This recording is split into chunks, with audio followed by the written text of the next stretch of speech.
En ce temps-là, cette expression fréquente de nos célébrations, mais rare dans le texte biblique, donne l'occasion de penser la temporalité, penser son aspect chronologique quand le temps court, quand le temps s'arrête, quand on n'a pas le temps, quand on veut rattraper le temps perdu.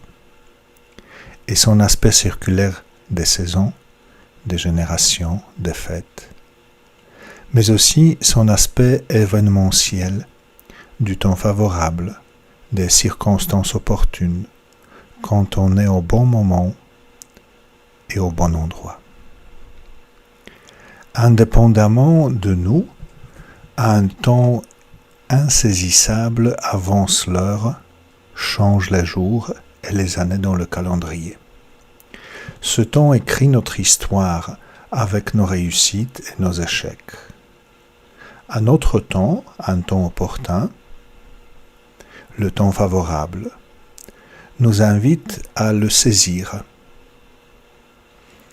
Il nous fixe le bon moment et le bon endroit pour faire de nous des créateurs de notre vie, de notre histoire. Dans ce contexte du temps favorable, Jésus fait une prière adressée au Père et ensuite une autre adressée à ses disciples. Les paroles « Je te loue, Père, Seigneur du ciel et de la terre » sont suivies sans transition par « Venez à moi, vous tous qui peinez sous le poids du fardeau ». Cette prière fait de Jésus le lieu et le temps de rencontre entre son Père et ceux qui peinent. En lui, ils trouveront le repos de l'âme. Notre corps a déjà besoin du repos, mais notre âme aussi.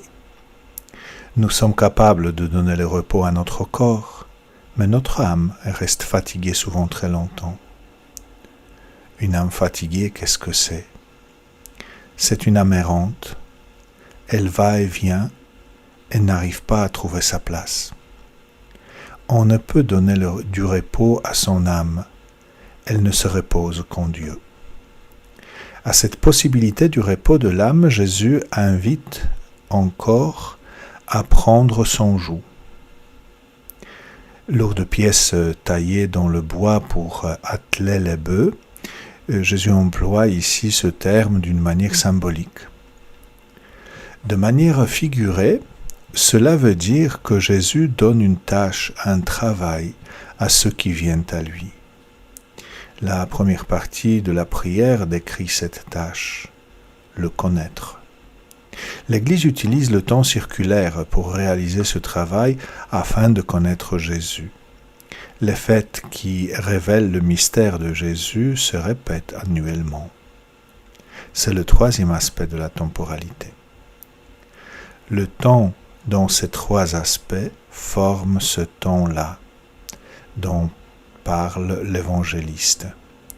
Et c'est en ce temps-là que Jésus prend la parole.